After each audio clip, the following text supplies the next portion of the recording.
The noble hunter, the precision killer, suffocating its victim swiftly and cleanly every time.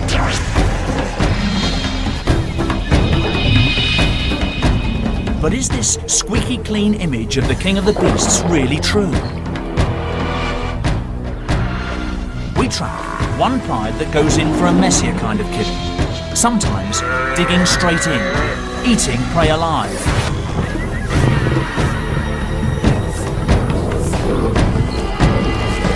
As we follow the fortunes of a new litter of cubs, we ask, where do these habits come from? And are they here to stay?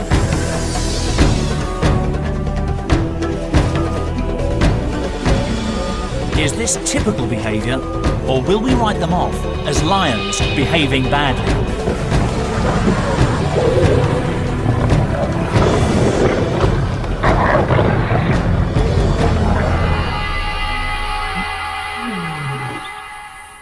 It's a classic African scene. The lions look unruffled. The Cape buffalo, opponents built like tanks, size up for a dirty fight. Lions have developed what looks like the perfect kill.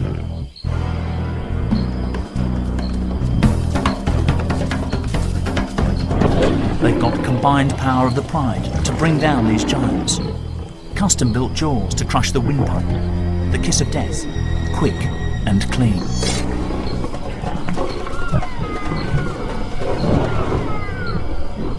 Textbook stuff. But in Makalola, Zimbabwe, one lion family seems to play by different rules. When these lions kill, they cut corners.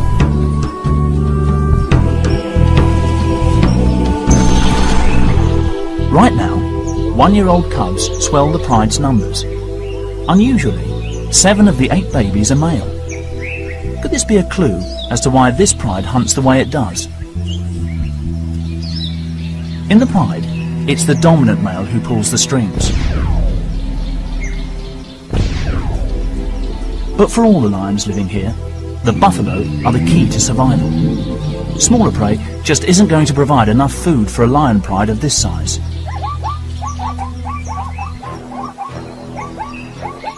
There is one sister to the 7 brothers. Born to Laduma, the senior female, Evie's future looks rosy. All she needs to do is copy Mum.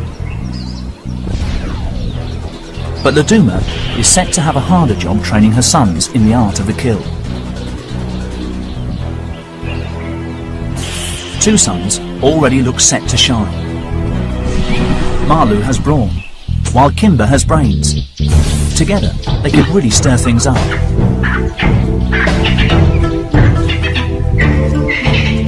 But first, and crucially, the youngsters must learn to hunt. Their days in the security of the pride are numbered. They hang out with the top lionesses.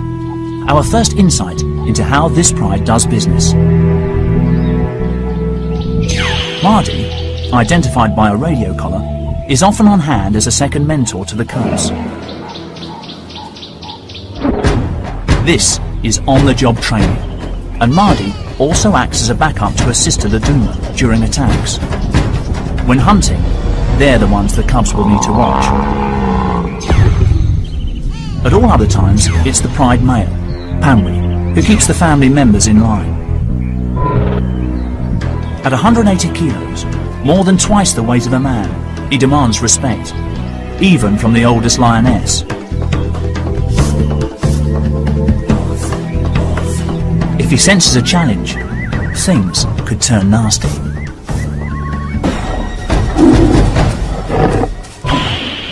Pamwi's been in charge for nearly 3 years in this part of Zimbabwe's Hwange National Park. His territory, thick scrubland in the Makalola Depression, supports especially large herds of buffalo. The cubs will have to learn how to take on animals weighing 4 times as much as a lion, with tempers to match. As the cubs mature, they get a chance to take part in a proper hunt.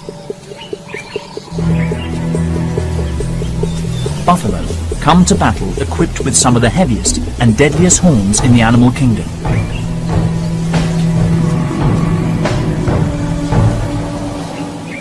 Lesson number 1. Know how to pick the easiest target. When the largest buffalo close ranks, the herd is almost invincible.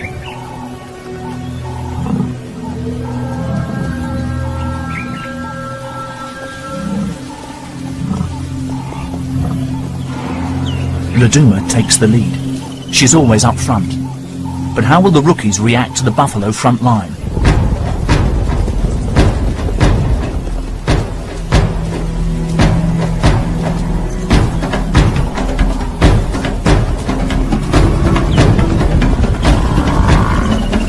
Confident and strong, Laduma storms in.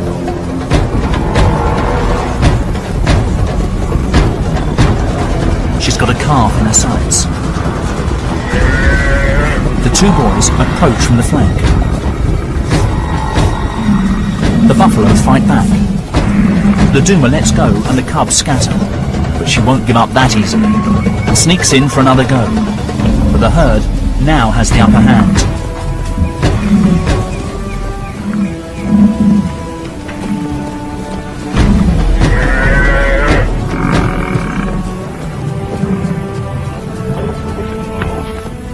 The cubs' first practical lesson ends in a reality check.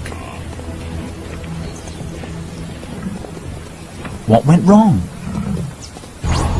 It all started well. Laduma grabbed her chance. A calf, isolated when the herd panicked. But her sons and the rest of the pride failed to back her up in time. This gave the buffalo the chance to regroup.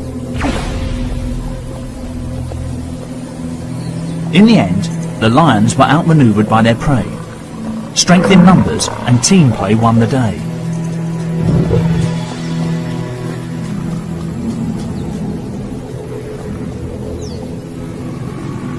Buffalo 1, Lions 0. These cubs have got a lot to learn.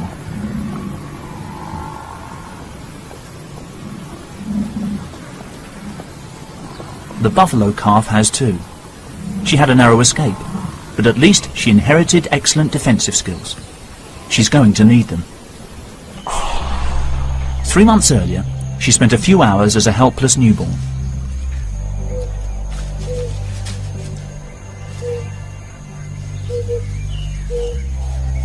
Still wet with afterbirth, she struggled to her feet and within days joined the safety of the herd.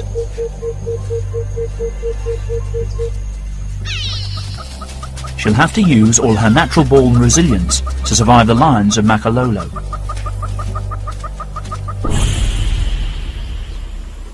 It's the driest part of the year, and the pride has got used to waiting for easier meals. As animals fall victim to thirst, hunger and exhaustion, the lion's darker side seems to emerge.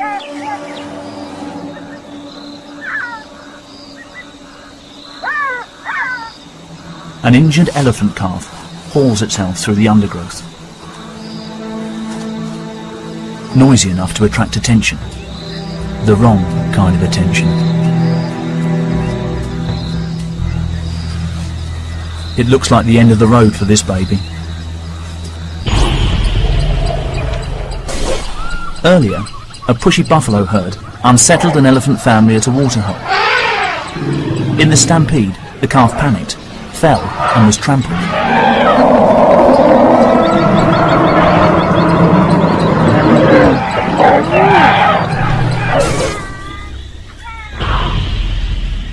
It was left for dead, but on broken legs, it spent the intervening hours dragging itself towards cover. It's in no state to defend itself. Usually, we'd expect lions to suffocate their prey by clamping the victim's windpipe before they tuck in. This is the first time Laduma's sons, Marlu and Kimber, have encountered a situation like this. What will they do?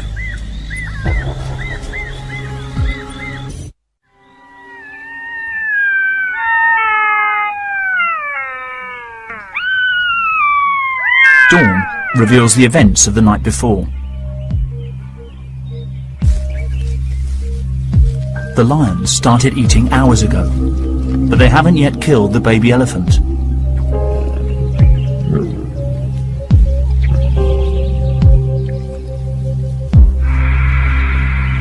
Although still alive, it barely moves. Trauma has probably pushed it into a semi-coma.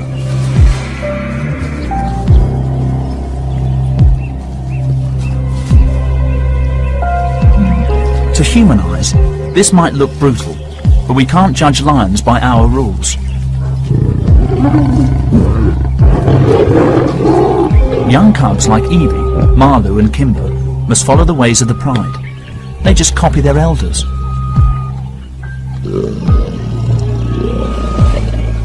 So, what has caused the older Makalola lionesses to dispense with the swift kill?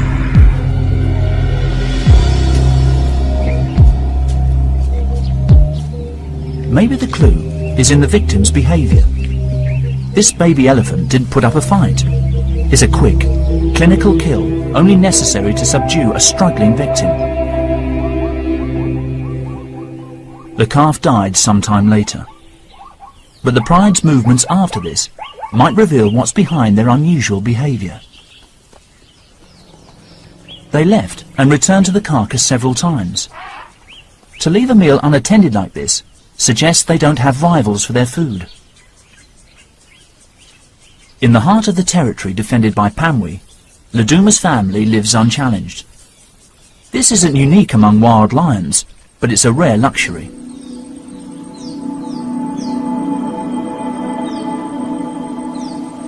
Laduma knew that the baby elephant couldn't escape. With no pressure to be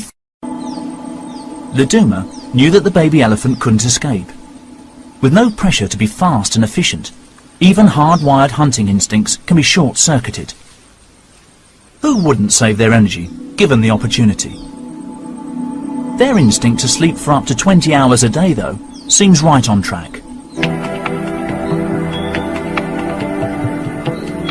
More clues about why these lions kill the way they do are found all around.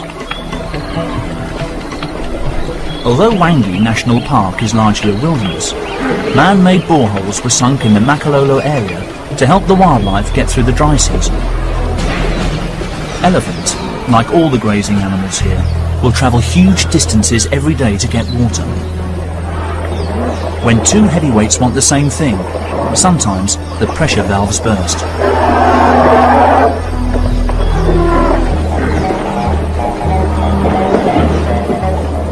With this steady stream of drinkers coming through the lion's territory, it makes sense that the lions have adapted their hunting methods to make the most of the bounty.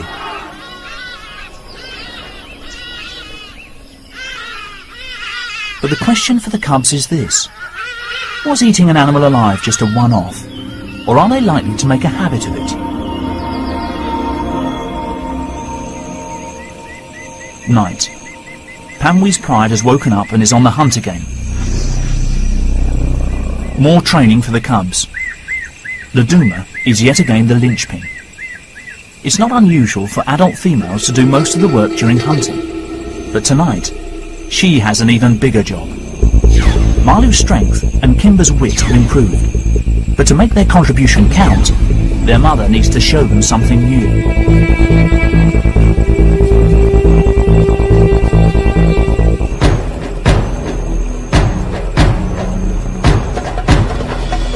Tonight, can they help coordinate the attack and show the buffalo they mean business?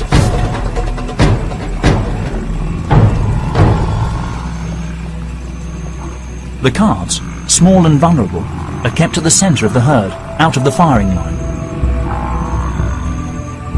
Even for a lion, this huge wall of living flesh is formidable, and they lose their nerve.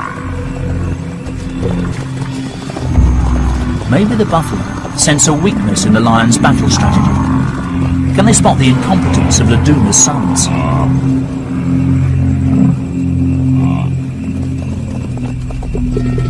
Who knows? But the massive herbivores stand their ground against their oppressors.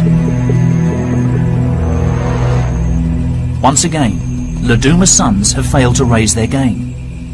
Such a sloppy approach would leave most young males with a hungry and desperate future ahead of them.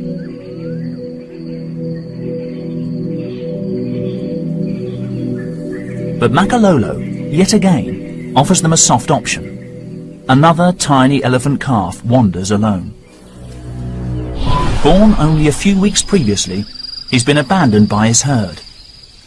Newborn elephants are prone to attack, and sensing danger, his mother and concerned aunts try to push the calf to its feet.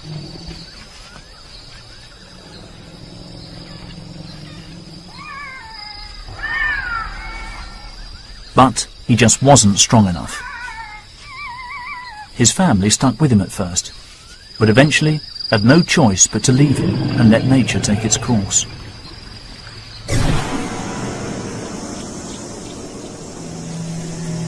He survived the first days alone, but unprotected, he faces grave danger. The pride has picked up his scent.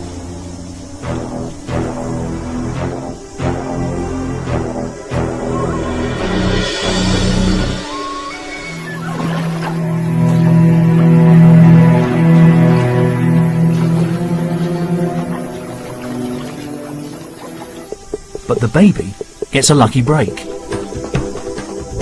A bull elephant crashes onto the scene, stalling the lion's attack.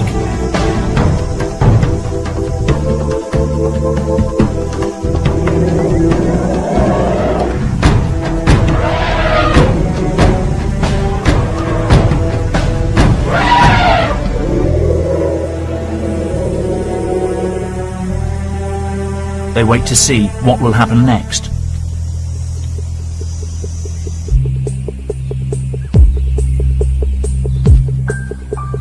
The orphan remains at risk. Will a bull elephant, an unpredictable loner, tolerate a calf? They seem to form an unlikely alliance.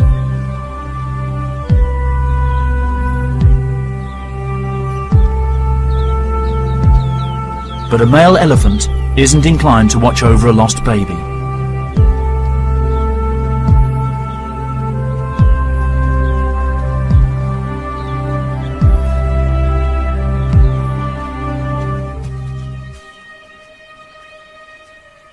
Their companionship can only last a few hours.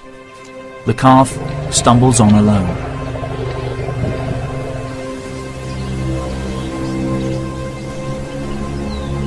The African bush takes no hostages.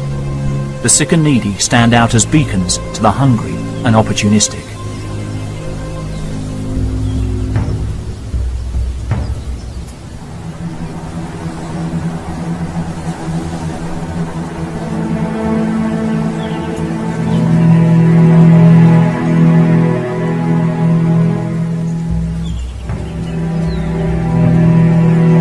The vultures are already here. Predicting impending doom is their speciality. Trumped by nightfall, they must wait for another day.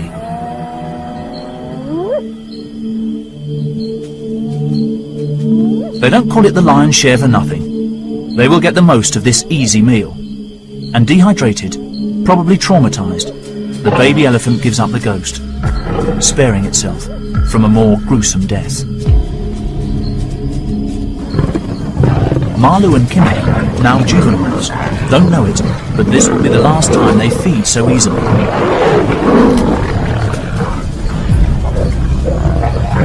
They've got competition. Little do they realise, but their mother, Laduma, is pregnant again. Malu, Kimber and their 5 brothers will soon need to think about moving on.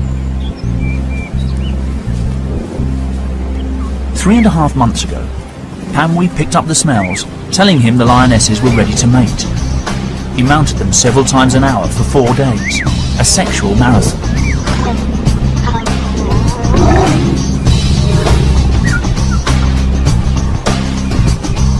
The birth of a new litter will mark a turning point in the lives of Malu and Kimber. With more mouths to feed, it's crunch time. The extra competition means life will get tougher from here on in.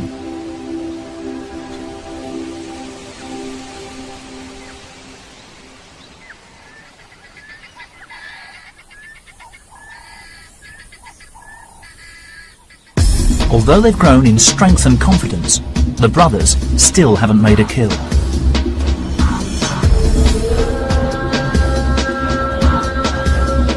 The time for lessons is almost over. Perhaps sensing that they need a game plan, they give their mother some proper backup. It's a turning point for the boys.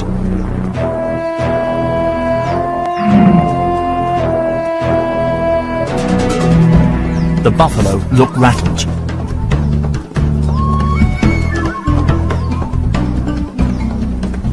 A fast charge confuses the herd, and in the chaos, there's a straggler.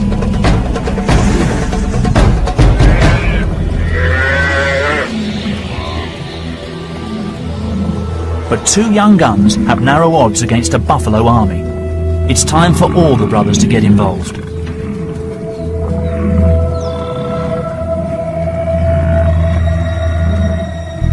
By spreading out to create a buffalo front line, a standoff ensues.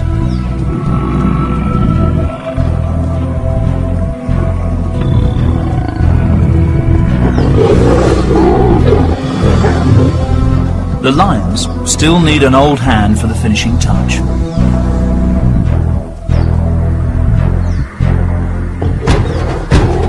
This time, it's their aunt, Mardi, who backs up the boys.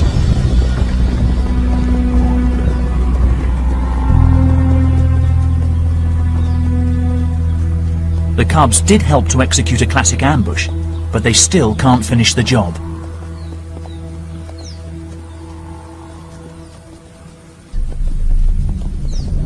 The rest of the buffaloes have sensibly backed off. So Luduma takes this opportunity to teach her sons another crucial lesson. Instead of quickly suffocating the calf herself, she lets it go for the young males to kill. With this opportunity suddenly thrust upon them, the cubs seem confused, lazy even.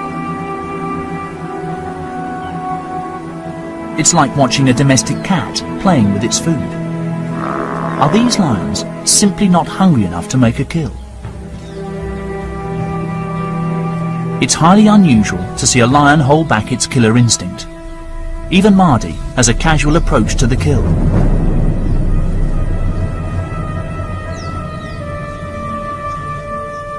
Then, the calf suddenly struggles a little, and a primal instinct kicks in. Mardi grabs the animal's throat.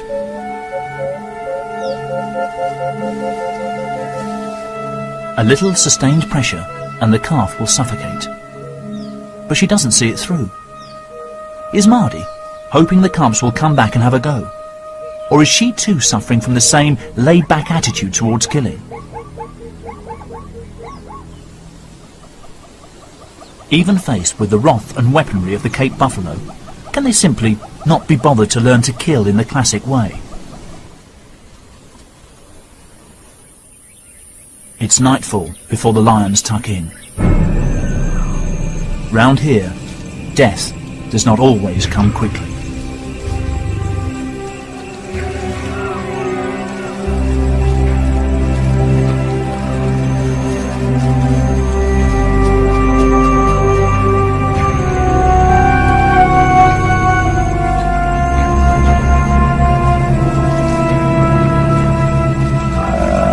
Marlo and Kimber have other problems to deal with. Soon, along with their brothers,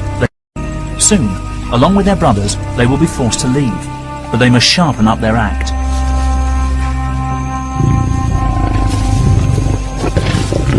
Family dynamics are changing. The growing males are showing dominance over their mothers, but they still can't handle killing on their own.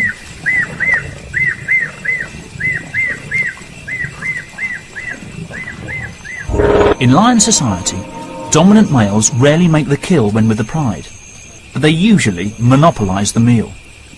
Panwi turns up right on cue.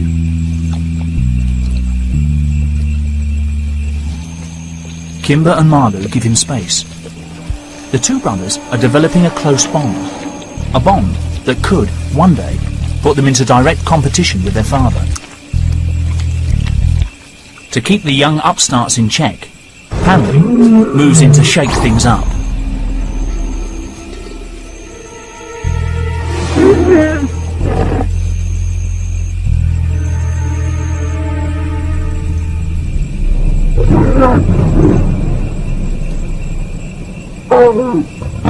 Panwi grown-up cubs now crowd the carcass, so he turns on them.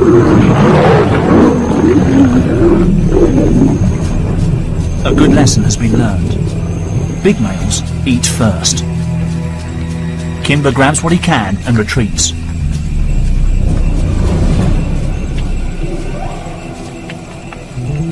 The new litter of young cubs gets preferential treatment. From now on, the adults will look out for them. The patriarch is just marking time before his older sons inevitably leave the pride. Even an innocent attempt by Kimber to make contact with his father is met with irritation.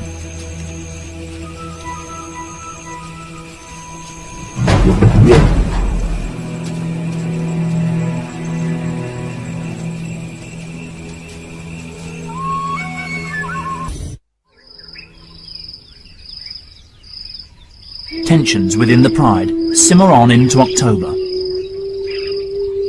Then, the Makalolo heatwave begins.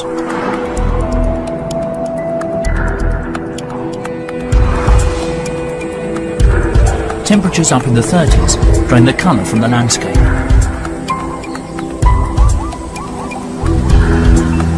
Dust storms sweep through, and even the man-made boreholes dry up.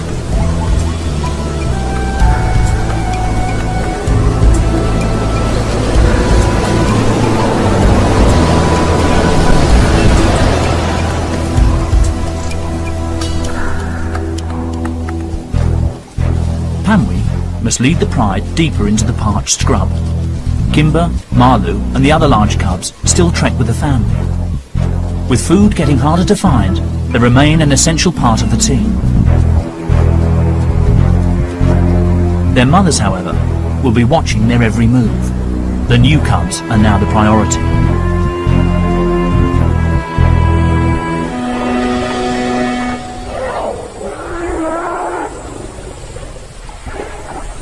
At what's left of the waterholes, thousands of feet and hooves churn the mud into a potential death trap.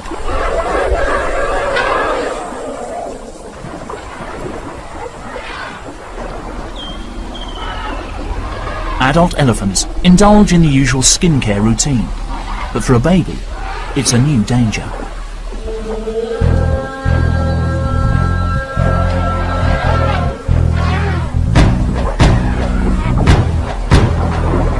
The mud acts like quicksand, sinking the calf to its stomach.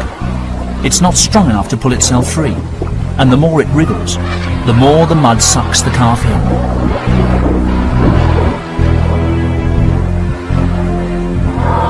The elephants in this area have already lost 2 calves.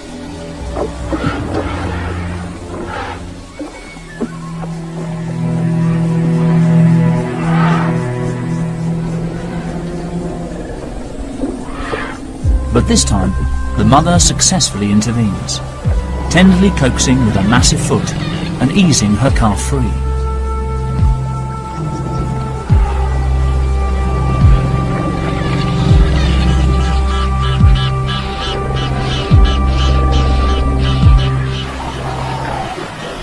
The mud is a real menace. Buffalo have broad, flat hooves to stay on top of it, but invisible holes riddle the pool.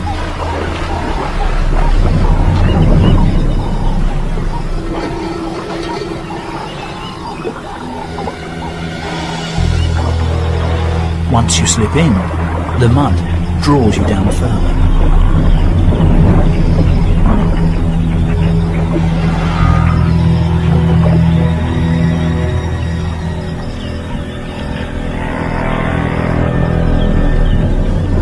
For 2 days, this helpless cow bakes under the glaring sun. Nighttime brings little relief.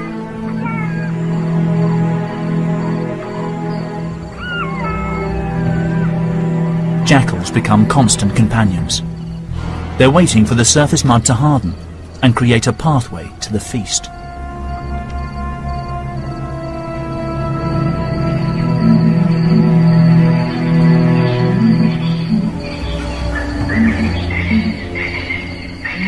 On the 3rd morning, the buffalo faces an even worse fate. The Makalolo pride turns up. As usual, it's Laduma who takes the responsibility. To get a good hold on the animal, Laduma will need to reach it without getting stuck herself. If she can, her pride will eat well.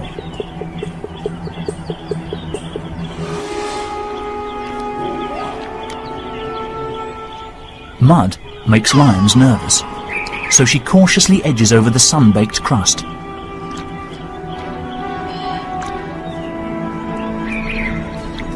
Even though she could simply start feeding at the soft run, Laduma seems to want to show the cubs a textbook kill. She can't reach the windpipe. Instead, she holds the buffalo's snout, long enough to bring a quick end. It's a mystery why Laduma chose to go for a traditional kill this time.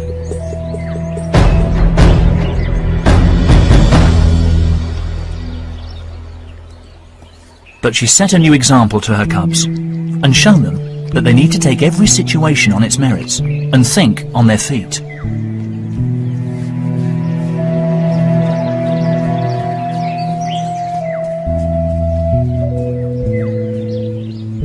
This buffalo could have appeared more threatening than we think. If it had struggled, it could have dragged one of the lions into the mud.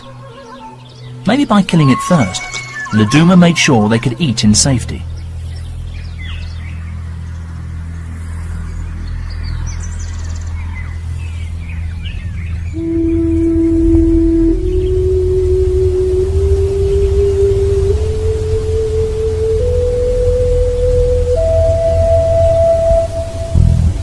The juvenile lions have bought some extra time by feeding on animals already weak from the hardships of the dry season.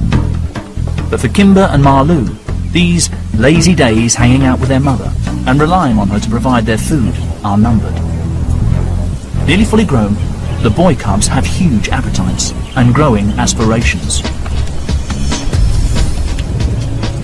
November brings long-awaited relief from the heat.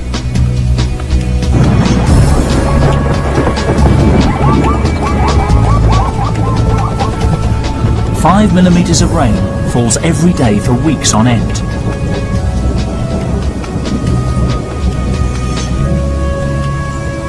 Gradually, the rains rejuvenate the scorched landscape.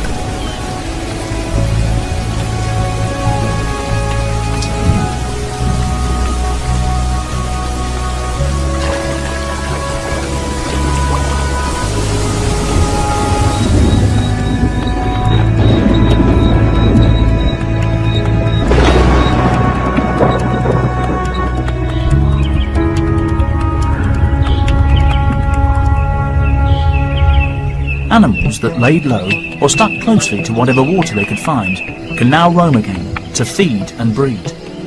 The annual baby boom has arrived.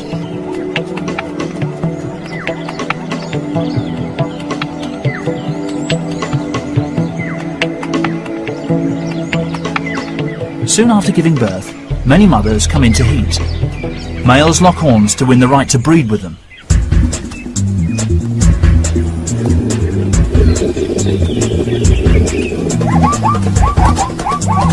Zebra males lash out, nipping each other and kicking with their powerful legs.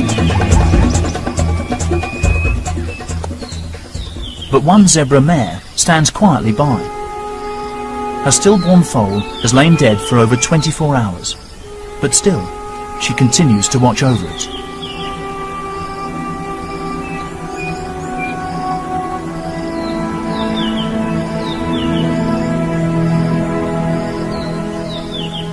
Jackals hover nearby.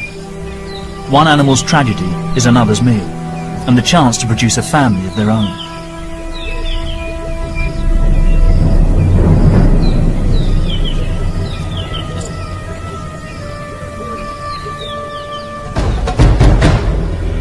The rains bring abundance in Makalolo, but also upheaval.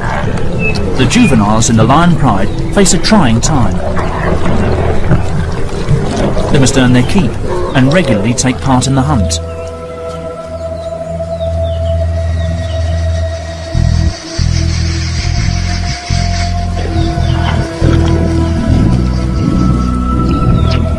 The new litter has grown fast, and now Kimber, Marlou and the others find even more competition around the kill.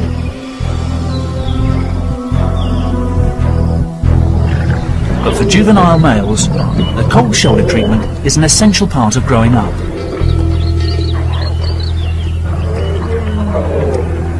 Instinctively, they know not to fight for their place, and they know their father well enough. He would stamp out any challenge to his authority. But after the meal, the family fault lines temporarily close over, and they enjoy a bit of quality time. The young cubs are catching up fast, and the lionesses have their work cut out. The older siblings have only a little time left before they are pushed out.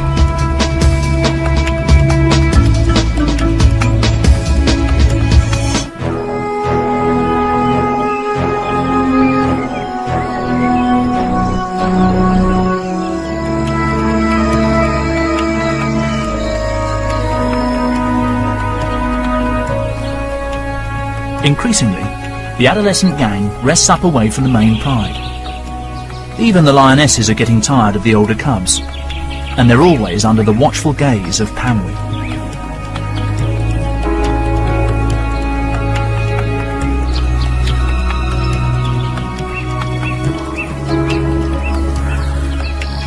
Such a formidable coalition. 7 new males who could one day threaten Pamwi's status as Lord of Makalola. Their success will depend on their friendship. Even without their siblings, Kimber and Marlou could form a double act that would offer stiff competition to their father for access to females and to hunting opportunities. Their only sister will stay with the family. Only rarely do females leave their mother's clan. Her brothers have to go before they reach sexual maturity at the age of 2 or 3. And round here, they will have to hunt buffalo in order to have any chance at all. Kimber and Marlou face a dangerous and unpredictable world. They will have to cross countless other territories. Neighbouring pride males will be ready to defend their turf to the death. With their manes starting to grow thick and new surges of testosterone coursing through their veins, it won't be long before they want to go. Let's hope they've learned enough to take on new rivals.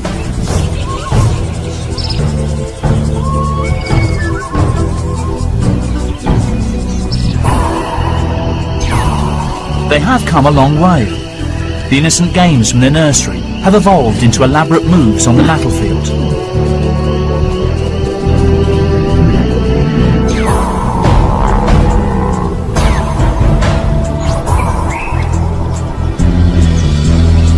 It's taken months of trial and error, but finally, Kimber and Marlou and the rest of the brothers rise to hunt as one. And today, suddenly, everything seems different. They are seeking the ultimate challenge, and this time will tackle it in their very own way.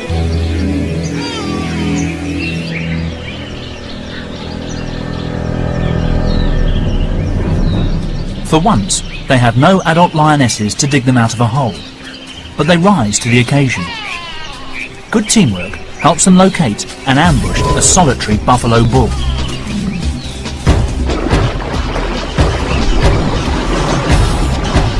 The old bull knows lions hate getting their feet wet. Plunging in buys him time.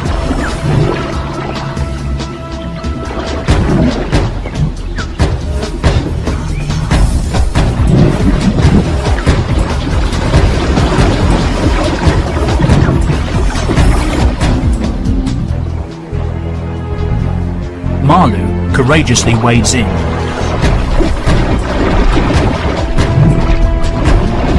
Out of his depth and alone, he can do nothing.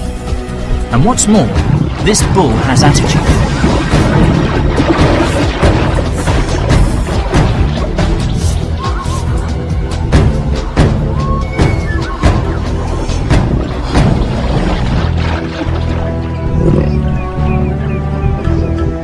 But Marlou and his brothers don't just give up anymore. They've grown in maturity and in patience. Working together, they prove they can cope on their own.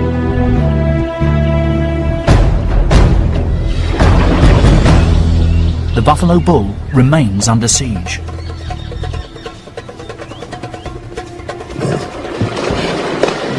The lions play safe, rightly so. A false step and they'd slip into the spearing range of one of those deadly horns.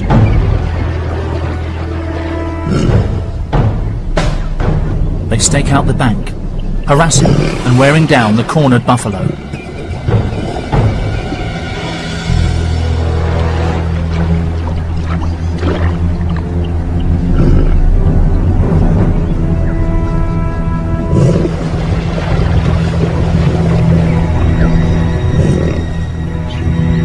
Despite their persistence, there's a last-minute hitch.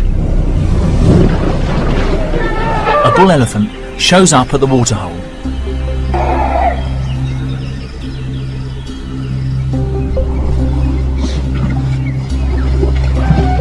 It's a distraction, which the buffalo seizes as a chance to escape.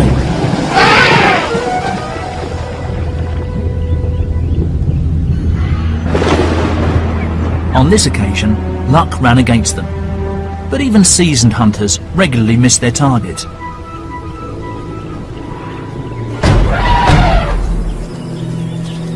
The elephant may have thwarted their attack, but the experience undoubtedly sharpened. Aware of their growing stature, Panwi sprays his territory. A reminder to Kimber and Marlou not to rise above themselves.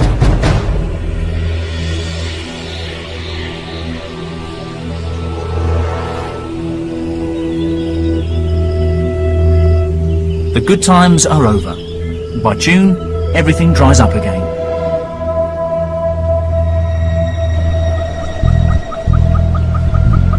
But the young lions remain on a roll. Winter brings their biggest and toughest test yet. The buffalo herd bulges with youngsters. Some of them were born at the same time as our lion cubs. They've survived and now weigh in at a sturdy 400 kilos.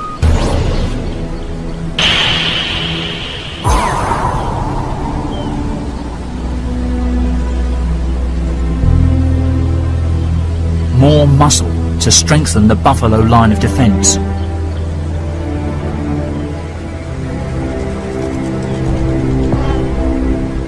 These buffalo may have good odds for this fight, but their enemies have come of age too. Both sides know that a battle is inevitable. Kimber, Marlou and their brothers are under pressure to leave Makololo. Could this be their moment to finally graduate from Laduma's hunting academy?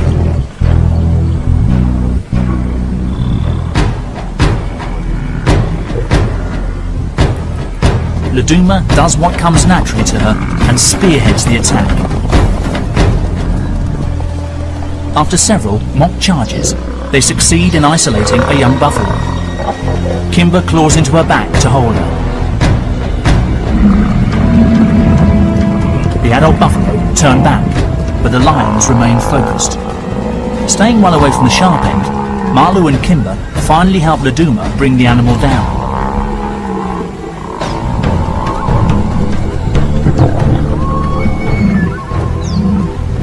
Laduma led the hunt, but a triumphant son Marlou muscles in to claim the prize. Question is, what will he do next? The buffalo haven't given up, so Laduma sets off to confront them again.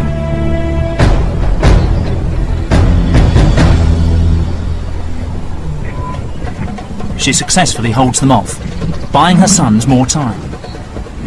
Although the cubs have been a great help, it looks like the final responsibility still falls to their mother. She goes straight for the windpipe. Suffocation brings death in minutes.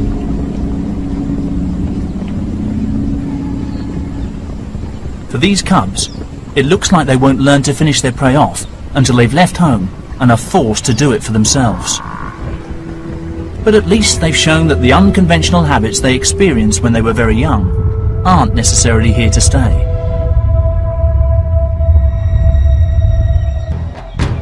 Under intense pressure, this new generation has learned what it takes to be noble, efficient killers. Just in time.